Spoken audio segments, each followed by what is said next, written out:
So I'm going to be reading some women's rights quotes for you right now. Childbirth and pregnancy are stigmatized because men are unable to do them, by Valkyrie. Absolutely. Happy hookers and sex workers are set in place to deliberately block our view of the realities of the global sex trade, by Radical Hub. Yeah, that is true as well. What they're saying is that when we portray all prostituted women as happy and satisfied, we're ignoring the great majority who are being abused and who the system really, really, really destroys. And to be fair, I think all women are destroyed by prostitution. All women who are in it and who are out of it. But that's a different story. Many men are obsessed with the penis because they are jealous of childbirth and want to have something that women don't. This explains the obsession with erections and Viagra, standing urination, urinals and non-private locker rooms, size, penetration, masturbation, ejaculation, and guns, sex and sexuality in general. Men must constantly see or think about penises and things that they like to think are penis-specific activities and abilities in order to feel superior to women, by Valkyrie. Absolutely. And oh my god. White men start to oppose racism when they discover they can bond with non-white men over misogyny. Valkyrie. Yep. English culture is basically homosexual in the sense that the men only really care about other men. Germaine Greer. Absolutely. And just because they don't screw each other doesn't mean they don't love each other. Basically, as some later quotes will illustrate, they do everything but fucking with other men, and they only fuck us. So, a woman asking for equality in the church would be comparable to a black person demanding equality in the Ku Klux Klan. Mary Daly. Yep. Women have had the power of naming stolen from us. Mary Daly. The real motivation of the campaign to criminalize abortion is to establish the principle that women's bodies belong to the state and that women bear the responsibility for sex. Marilyn French. Absolutely. Absolutely true. Even if you're pro-life, I think you can understand that a lot of pro-life people, especially conservatives, are driven by the wish to control women rather than to save babies. I feel that man-hating is an honorable and viable political act, that the oppressed have a right to class hatred against the class that is oppressing them. Robin Morgan. Yep. She's not saying individual innocent men should be hated. Obviously, that's wrong. She's saying that as a general thing, like when you take a large group of people and you know that the ones in that group are the ones who are acting like typical members of It's like if a person in the 1860s said, I don't like white people. Yeah. You're talking about those who fit the definition of the shittiest type of that person. Witchcraft is hated because it is a female-dominated practice. Valkyrie. Yep. If prostitution is liberating, where are all the male prostitutes? Valkyrie. Yep, I agree. Exactly. I mean, you could say there are some, but they're mostly used by men. And the system is still something that was developed because of misogyny and patriarchy. So regardless of what gender the prostitutes and customers are now, which it's usually still women are the prostitutes and men are the customers, it was still created by hatred of women. If the sexual revolution really liberated women, men would have opposed it. Valkyrie. Yep. There is no other organ quite like the uterus. If men had such an organ, they would brag about it. So should we. Ina May Gaskin. Yep. Imagine if our culture told us that birth was one of the greatest things a woman might ever do. Imagine if the stories and images we were exposed to taught us that labor is an incredible and transformational experience, a rite of passage into motherhood. Yep. I think it says Leonie MacDonald. I don't think you can really see this one very easily, but having a baby is hard enough. No woman should be asked to do anything else while she's having a baby. She shouldn't have to renegotiate a birth plan, argue with her care providers about the evidence supporting her decisions, or advocate for her baby. She also shouldn't have to comfort her husband or reassure her mother or educate her sister. Everyone around the birthing mother should attend to her like the queen that she is. Elizabeth Alleman, MD. 100% agree. The way a society views a pregnant and birthing woman reflects how that society views women as a whole. If women are considered weak in their most powerful moments, what does that mean? Marcy Markari, She Births. Yeah, I agree. The fear becomes fact cycle of birthing negativity. Let's break it. Women approach birth with negative expectations. Women's natural birthing ability inhibited by fear. Women distrustful of birth and accepting of medical intervention. Women have a negative high intervention experience, and these negative experiences are shared in the media and by word of mouth, so women approach birth with negative expectations. Yeah, that's true. I do think that some of it is caused by physiology, but it's not by, I don't think birth should be naturally painful. I think it's more the stuff we eat, the clothes we wear, the fact that we don't get exercise, the additives in the foods. So it's not always your attitude, but that can be a big part of it. Heterosexual male culture is homoerotic. It is man-loving. This is perfectly consistent with its being heterosexual, since in this scheme, sex and love have nothing to do with each other. Marilyn Fry.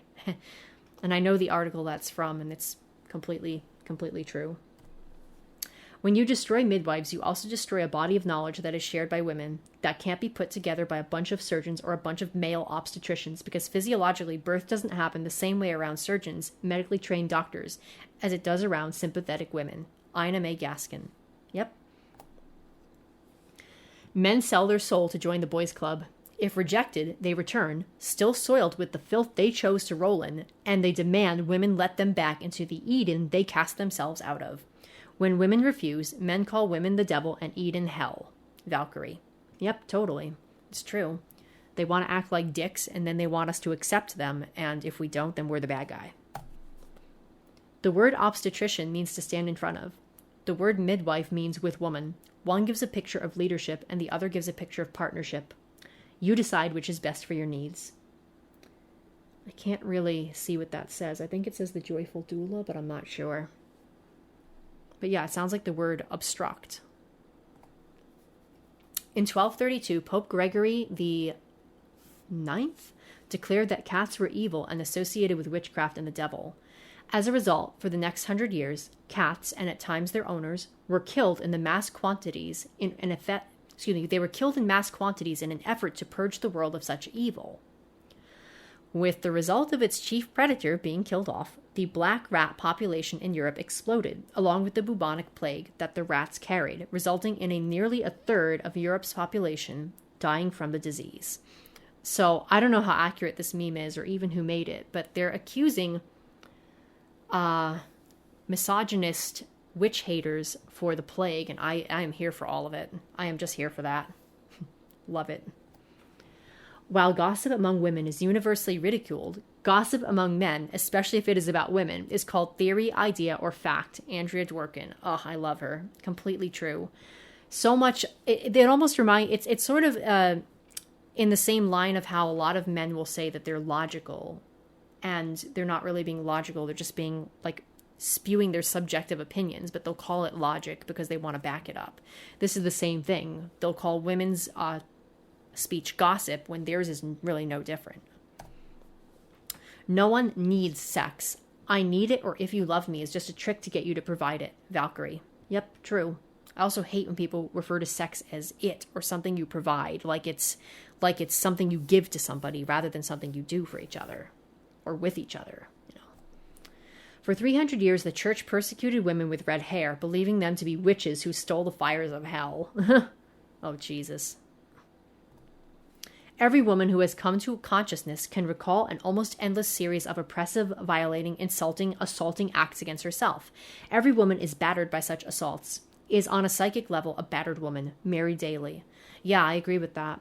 I think what she means is that even if a woman isn't beaten or actually with a partner, she is taught by the media and by the society to view herself in a certain way and is kind of mentally and verbally abused. So she's in the same mental state as a battered woman would be, in which she has low self-esteem. She puts up with stuff she shouldn't. She's not aware how lopsided things are between her and men. Yeah, I agree with that. So if you think about it, women are groomed from childhood to basically be susceptible to this battering, to actual like domestic battering through this media battering. If women really choose prostitution, then why is it mostly marginalized and disadvantaged women who do? If we want to discuss the issue of choice, let's look at who is doing the actual choosing in the context of prostitution.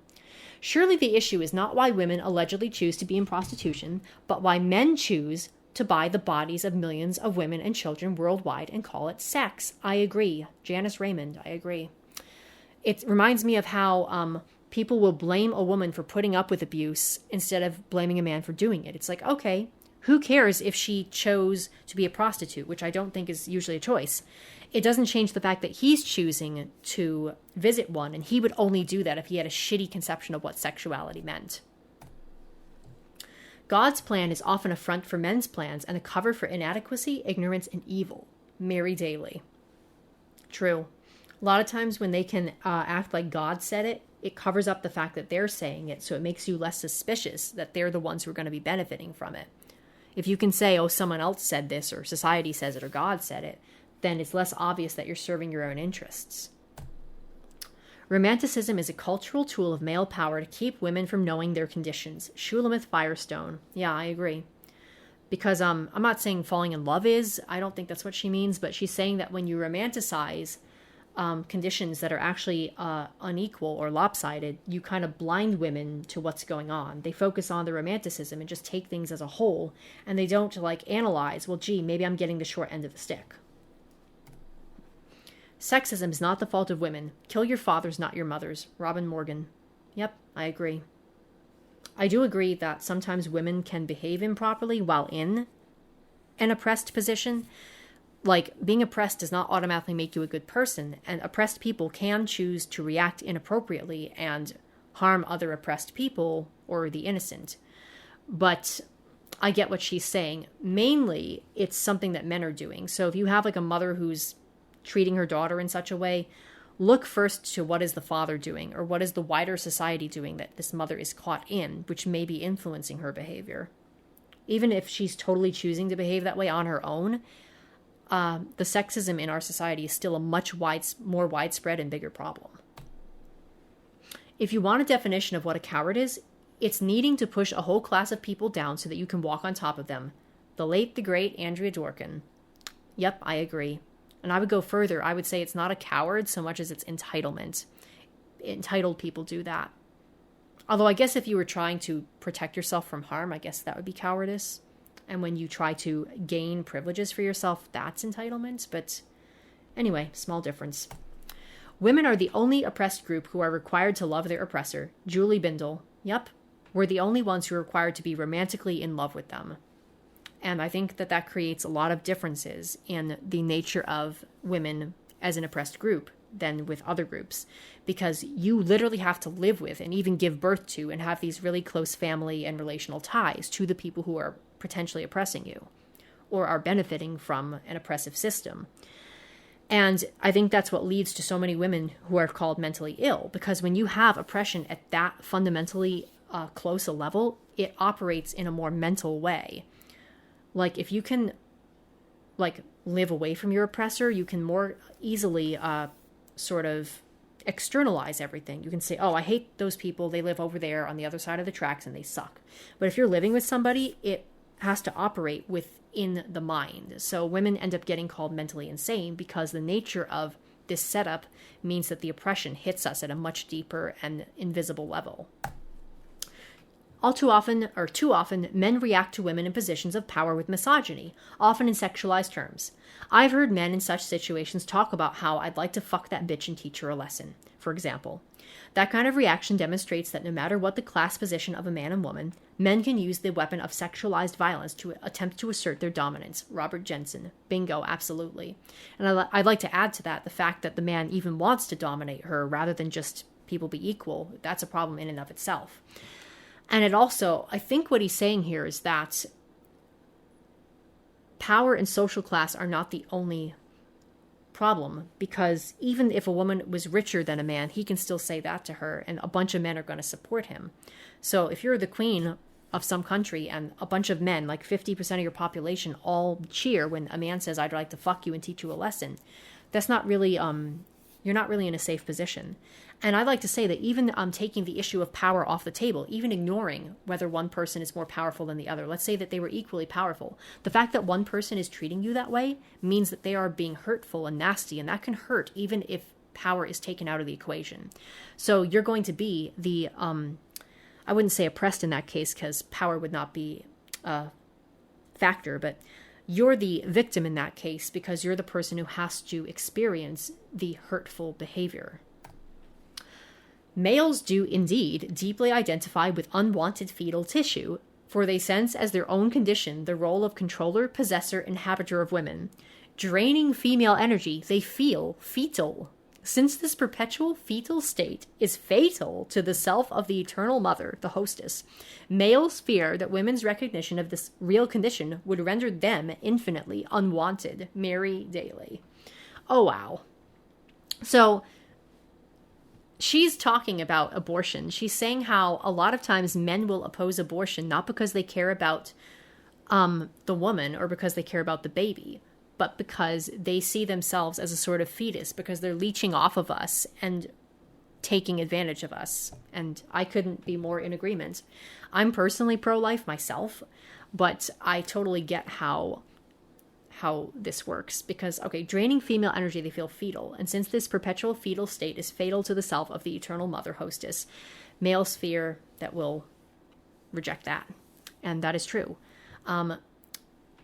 You could say, well, okay, it's your child. You don't, parents should give up for their children. But at the same time, abusive men will take advantage of this self-negation that a mother might want to do for her unborn child. And they will use it as a wedge to get her to negate her needs all of the time, ad infinitum.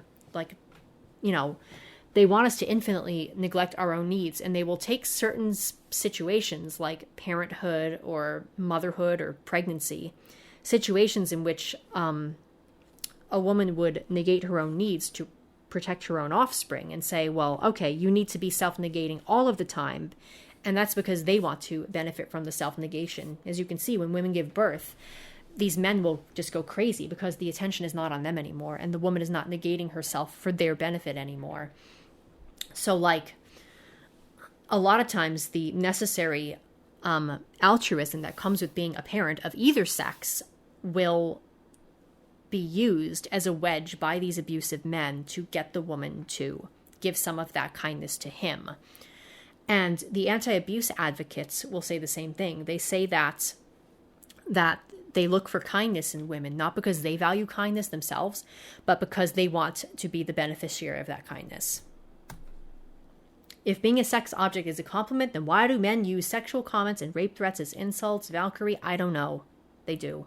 I think it's because they want to call it a compliment to get us to accept it, and then they use it as a threat or an insult because they like using insults against us, especially sexual, because they know it cuts deep, because they know that your sexuality is a very core part of your personality. Also, for women especially, because of how we are treated, the sexual insults cut deep because that's the arena in which they abuse us the most strongly, because it's where the sexual difference lies. A lot of abusive men love to attack women sexually, like through the sex act or through our sexuality, because it emphasizes the male versus female difference. Like, I guarantee you, if there were a skin-specific way to assault people, white people would be doing it to black people. Women have had the power of naming stolen from us. We have not been free to use our power to name ourselves, the world, or God. Mary Daly. I think I said this already. And yeah, it's true. And I think what she means by that is that men get to describe and determine how reality is. They get to narrate everything. They get to control the narrative, so to speak. They are the ones who are using phrases like crazy, mentally insane, overreaction, smart, stupid, logical, illogical, whatever the word is, and they use it in ways that benefit them at our expense. Since women on average survive men by a significant number of years, it should not be surprising that gynecology is functioning to remedy this unacceptable situation. Mary Daly. Yeah, they're trying to basically make us sick so that we'll die as soon as men, instead of just have men not do dangerous and unhealthy things. PIV, penis and vagina, can cause pain, disease, overpopulation, and life-threatening pregnancy. So why is it the most popular and promoted sex act? Because men enjoy it more. That's right. Men literally think their orgasms are more important than women's lives. Valkyrie. Yep. And I'd go a step further to say that they actually, certain men actually get off on the fact that it harms women. They don't do it in spite of the fact that it harms women, but because. As you can see with a lot of porn, the actual pain is what they get off on. And it's not just some sexual BDSM thing either, because they emotionally harm us as well. If it were BDSM, it would just be physiological. And I think a hell of a lot of, and not saying that BDSM isn't a thing or can't be done in a healthy way, but I do know that a lot of physical BDSM is also just hatred of women, and the men are snickering because the women are never going to know if they're just enjoying a certain role or if they really do hate women. Often to keep the family together, the woman will accept repeated beatings and rapes, emotional battering and verbal degradation. She will be debased and ashamed, but she will stick it out, or when she runs, he will kill her. Ask the politicians who exude delight when they advocate for the so-called traditional family, how many women are beaten and children raped when there is no man in the family. 0 is such a perfect and encouraging number, but who, among politicians in male supremacist cultures, can count that high? Andrea Dworkin. Yep, I agree. I don't think 0 women abuse children, but I think that in a society where we did not have male control, I think if we put women and children at the center, I think there would be 0 beatings. I think that women typically tend to beat their children in male supremacist cultures, usually if there's a man encouraging it, or if she's on her own, because the wider society permits that kind of behavior. Or if it's a mental issue, the mental issue was probably developed because she lives in a patriarchy. I'm not saying that there aren't bad women who don't have responsibility for their own behavior, but I do think that we need to look at it in the context of occurring in patriarchy. Women have very little idea how much men hate them. Germaine Greer. Yep, short and sweet. True. Women generally have good experiential reasons to avoid negative values. Women generally have good experiential reason to associate negative values and feelings with penises, since penises are connected to a great extent with their degradation, terror, and pain. Marilyn Fry. Yep, that's true. Men like to accuse women of wanting to castrate them and being penis phobic, but when they use their penises as tools to physically abuse us, or at least make us feel inferior by saying how much better it is to have a cock, yeah, we're going to feel that way. Sorry. Lesbianism is a choice. I am proud to have chosen women. Operation Vulva. Yep. Yeah, it can be. I think that's a bit of a complicated topic. I think that sexuality is not always a choice, or even usually, but I don't think it's genetic either. I think the idea that sexuality is genetic is this idea that sex and fucking is such a fundamentally important part of human beings that it's written at the genetic level.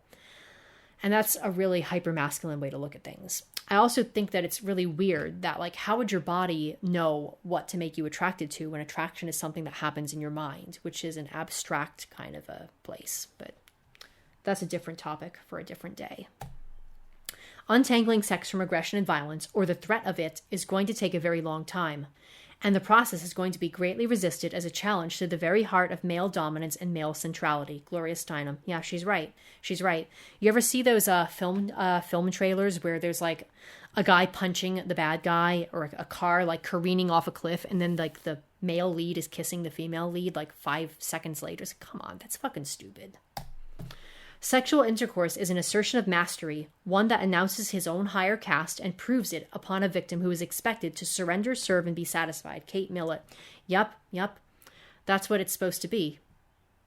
It doesn't have to be. I don't think sex has to be that way, but in a patriarchy, a lot of men will use sex as a way to dominate women. And when feminists like Millett will complain about this, they'll say, "Oh, you're crazy, you're making it up." It's yeah, okay. Rapism is the paradigm of all oppression as the root and model of the nuclear arms buildup, racism, man-made poverty, chemical contamination. Clearly, the logical extension of the mentality of rape is the objectification of all who can be cast into the role of victims of violence. Mary Daly. Bingo. And I'll go further than her, and I'll say that this is the quote unquote logic of patriarchy and capitalism and all that in general, which is that if you're capable of being made a victim, there must be something in you that makes you able to be made a victim. The idea that some people can be made victims and others can't, it's incredibly stupid, because unless you have a person who's literally a god or a demigod, enough people could gang up on them and make them a victim. And like, even somebody who was physically stronger than every other person, they could be ignored and people could refuse to deal with them regardless. So they could be abused in that way. But this idea that you have to be a certain way to be abused or raped is ridiculous. And I think the idea comes about because a lot of these men want to believe, or want other men to believe, that they are fundamentally unrapeable and unabusable and unoppressible. So they can say, oh, you can never oppress me. It wouldn't even work. It's not even physically possible. And they also want to associate certain other groups of people with oppression and rape and being abused, because they want the finger to constantly be on that person. They want the boot to constantly be on that person's neck. You know, if they can say, oh, she's got a natural victim mentality, or a victim nature, or a victim identity, then that person's going to be victimized every single time. And the behavior that you do when victimized is then considered to be further proof of that nature, which is then used to, of course, re-victimize you all over again. It's very similar to how mental diseases and syndromes work. You get diagnosed with a syndrome because you're treated differently, and the difference in treatment and the diagnosis cause more difference in treatment, which causes more diagnosis, which causes more difference in treatment. If women are supposed to be less rational and more emotional at the beginning of our menstrual cycle, when the female hormone is at its lowest level, then why isn't it logical to say that in those few days, women behave the most like the way men behave all month long? Gloria Steinem. Good girl. Yeah, I've always wondered that. The complaint is not just that we're against intercourse, it's that we're setting a boundary, a sexual boundary at that cannot be crossed. We're saying no, and for that they call us mentally ill by feminon. Yeah, absolutely. If we don't want something done to us, then we are the problem. I'm just going to adjust my chair for a little bit. And women are not complicated. The situations men put them in are. Valkyrie. Absolutely. And this kind of goes with the idea that women are mentally ill. We are diagnosed a certain way for the behaviors that we have to exhibit in certain circumstances that force us to exhibit them. Like, it's like being pushed down than being called clumsy. Women, it is said, have a bad attitude towards... Women, it is said, have a bad attitude towards sex. Women, it is not said often enough, have a long-lived resentment against forced sex and a longing for freedom. Andrea Dworkin. Yes, absolutely. We don't hate sex. We hate when it's forced on us. We also hate when the sex includes degradation, hatred, abuse, lack of attachment. I mean, some women like casual sex, but I guess lack of attachment, what I mean is lack of respect for the person's humanity. The same respect that you would give even to a garbage man or a grocer. You don't even give to somebody you're sleeping with? Like, that's just weird.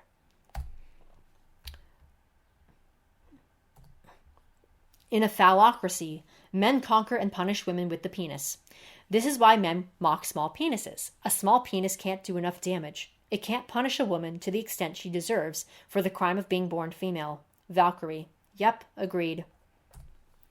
The entire conceptual systems of theology and ethics, developed under the conditions of patriarchy, have been the products of males and tend to serve the interests of sexist society. Mary Daly. And that's true. Everything that's considered religiously correct or ethically correct has been directly or indirectly an attempt to prop men up at women's expense.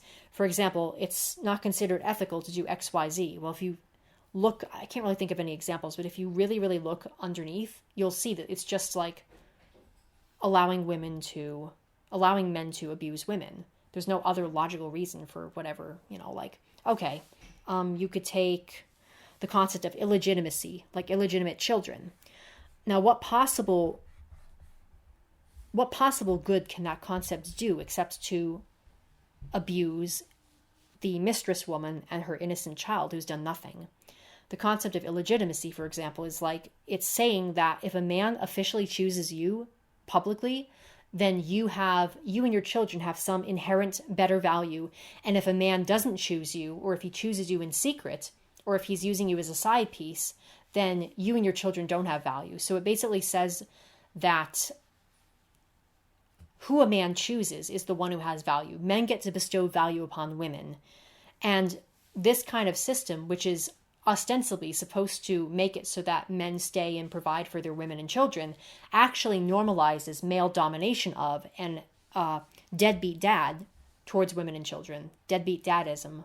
It actually normalizes, also it normalizes men triangulating women against each other. Like, if a man has a wife and he also has a mistress, he can tell each of them that he prefers the other, and each of them are going to be fighting the other instead of fighting him and saying, why don't you treat us equally? Or just choose one of us and not lead the other on, or whatever.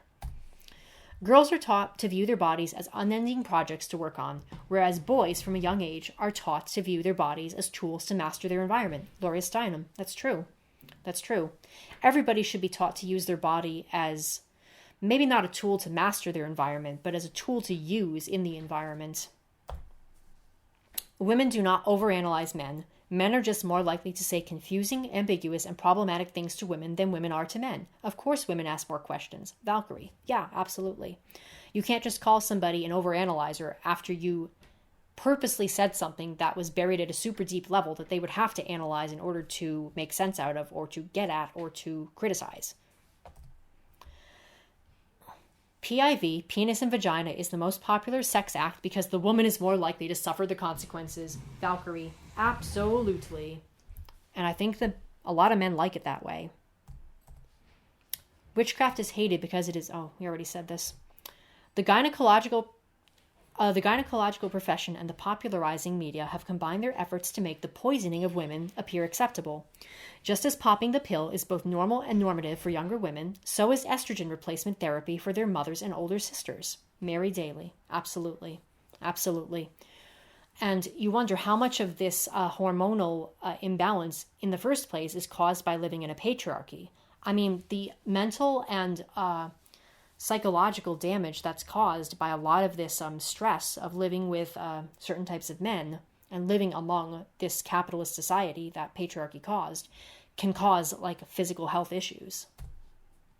Women cannot practice ruling class sexuality on men because women are not the ruling class. Sheila Jeffries. And let me try to explain this. I think what she is saying is that women cannot do sexual damage to men or objectify men to the same extent as the reverse. They can't cause as much psychological damage on men because we're not living in a society where the man has already been told from birth, you're worthless, you're horrible, you're disgusting, this is your lot in life, it's normal for her to feel this way. If a man is treated that way by a woman, it's very bad, but he's not going to have the additional pressure and toxicity of already being made to feel like this is who he really is, and he's meant to be on bottom like this.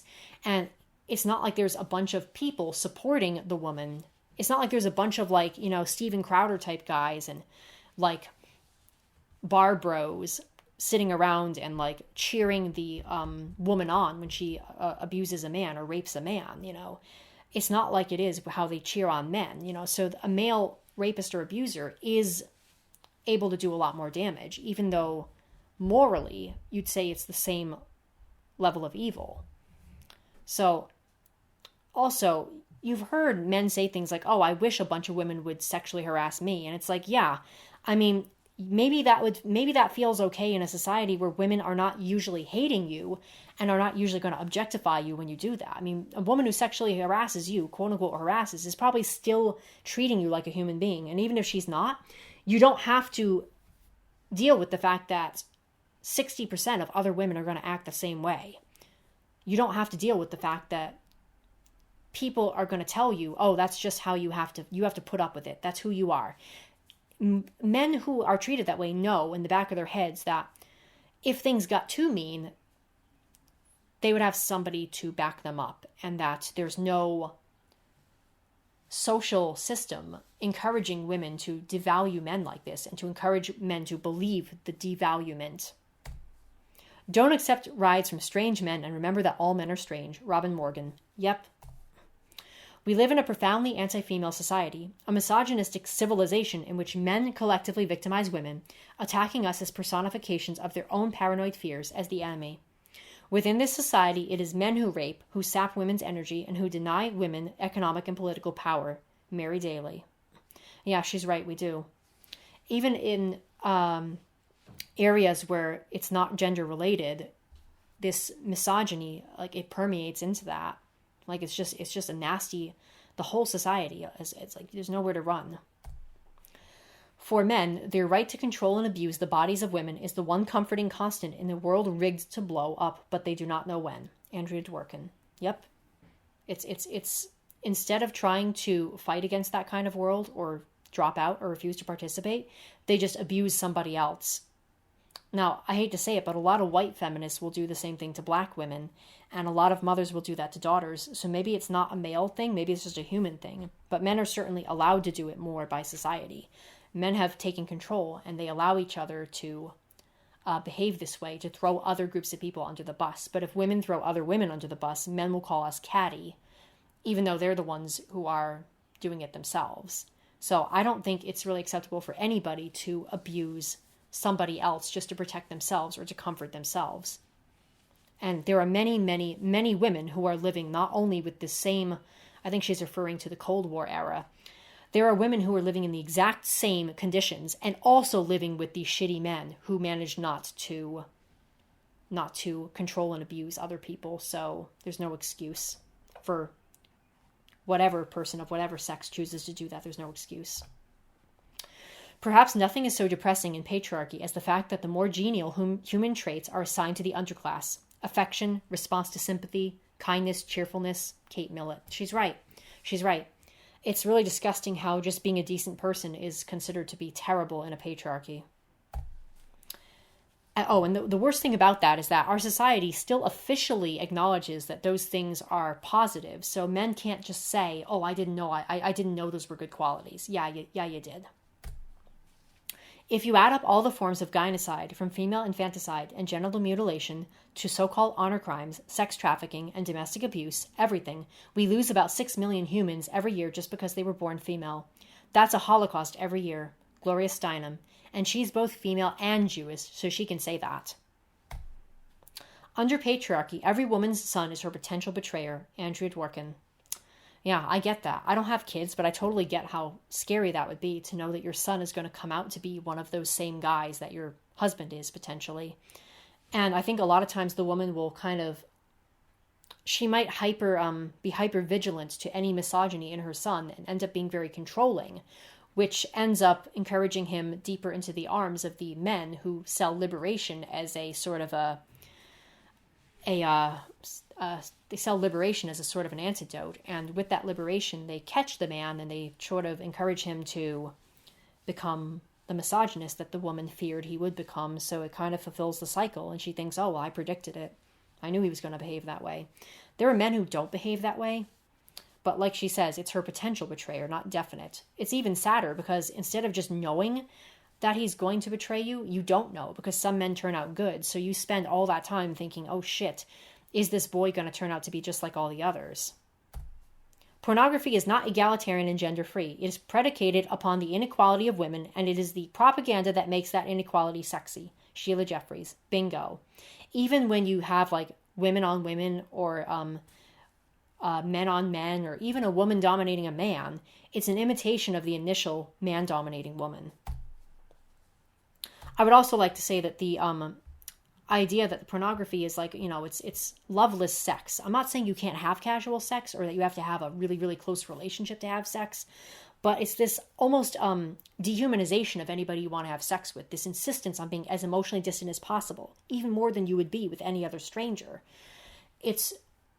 I don't think it's inherently a male thing, and I don't think it's beneficial to males or females, but I think that it stems from patriarchy. I think that in a patriarchy, which is a system in which men have to go to war and dominate women, it makes sense to divorce sex from love, because if the class that you have to have sex with, women, are also going to be people you fall in love with, then you might have a bunch of male traitors who are falling in love with all the people they're shagging, who are the people they're supposed to be dominating. And Yeah. Most women are one man away from welfare. Gloria Steinem. Yep. I would say today it's a little outdated, but, it's true. You almost have to get married if you want to survive. And like, as a woman, as a heterosexual woman, I don't really know if I want that because I'm taking a risk. So I either have to suffer poverty or I have to take a risk on some man battering me. And if he does batter me, the same people who tell me that I need to get married or else stop complaining are the ones who are going to say, why weren't you more careful? Why did you trust him? Locker room, noun, place where men get to bond over misogyny and see each other naked without having to ask. Valkyrie. Yup, 100%. Because that's exactly what it is. It's this homoeroticism in which they, like, really want to screw each other as well as emotionally bond, and they just don't want to admit that to each other or to women, because then women will recognize that men are batting for a different team. Power is being able to say complete and utter nonsense and to have it be believed. Powerlessness is where, no matter how much cogent evidence and proof one has, one is not to be believed. Catherine McKinnon. That's true.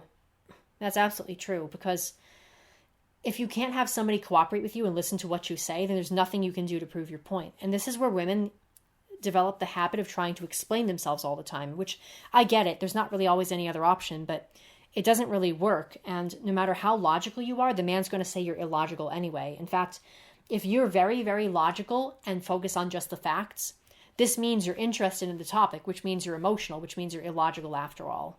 So that's the world we have to live in. So, and I think that men are able to do this because they have power. If women had power, or if responsible people of any sex had power over toxic people like this, they would sort of the toxic people would not be able to do this. The only way you can choose not to listen to somebody is if somebody is allowing you to do that, who has power. If we had power, we'd be able to force them to listen to us or else experience consequences. Not saying that men go around saying, listen to me or I'll shoot you, but indirectly, it's like if a woman doesn't listen to a man, or if she tries to get a man to listen to her and he chooses not to listen to her, she has to use increasingly loud and disruptive means, which eventually will lead to her being arrested, ejected from the building, not getting her needs met, whatever. It is coercion. It's just indirect, or it's like domino effect. It's like it's not coercion from the beginning, but it will end up in coercion. Men do have more power than women, and they will end up calling on that power not to have to answer women or not to have to listen to women if women push hard enough to be listened to after initially ignored. If you want to I already saw that. The most mediocre of males feels himself a demigod as compared with women, Simone de Beauvoir. And she makes a very good point here, because the whole problem is power in general. Now, of course, you could say that even in a powerful system, a person can choose not to push other people down just to elevate himself, and he should choose to try to be powerful on his own and to try to succeed on his own without pushing others down. But I think that this proves that trying to achieve power itself is the problem. No man would feel that he had to do that if power wasn't something to achieve in the first place. However, if the only reason that a man wasn't pushing women down was because he didn't have to achieve power, you'll never really know which men would have done that had it been necessary. Like, let's say, I don't know what I'm trying to say. I guess what I'm saying is, at least in a system where men are allowed to push others down in order to feel powerful, at least you know who the real genuine people are. If men were not encouraged to have to feel powerful, we'd never know which men would push others down to achieve that if they had the option. So, I don't know. Character is inside your head, and there's not always any way to determine someone's character if the opportunity for the behavior is not afforded to them. In a world dominated by violent and passive-aggressive men, it is extraordinary to note how often women are represented as the perpetrators of violence, most of all when we are simply fighting in self-defense or for our children, or when we collectively attempt to change the institutions that are making war on us and our children. Adrienne Rich, yeah, it's amazing. Lundy Bancroft, who is a male anti-abuse counselor, says that abusers like to reverse aggression in self-defense, and they accuse you of being aggressive when you're defending yourself. The idea that sex is a need or a right means an underclass of people will be forced to provide this need or right, women, especially prostituted women. Valkyrie. Yeah, it's true. If you say that sex is a need, then what you mean is that rape is inevitable. And if nobody chose to have sex or be a prostitute, then that man gets to rape somebody? No. Like, that's shitty. Woman is not born, she is made. In the making, her humanity is destroyed. She becomes symbol of this, symbol of that, mother of the earth, slut of the universe, but she never becomes herself because it is forbidden for her to do so. Andrea fucking Dworkin. Oh, wow. That is so true. This is why another quote by Lundy Bancroft says that, beware of the man who puts you on a pedestal because he may be nasty when you don't live up to the image. If you just worship women and say they're wonderful, you're not seeing the individual woman. You're just making her this object. And an object that's positive is the same as an object that's negative because she's still an object. Just because he's not outwardly as nasty does not mean that he is going to be seeing you. And like Bancroft said, he will turn nasty if you fall off the pedestal and don't be what he wants you to be. In fact, I would actually think it's worse to be worshipped because you think the guy likes you at first and you feel betrayed. So that's all I'm going to read for right now. If you like this episode, then like, share, and subscribe. And you can donate to my Venmo at BlackSwan88. And I will see you next time.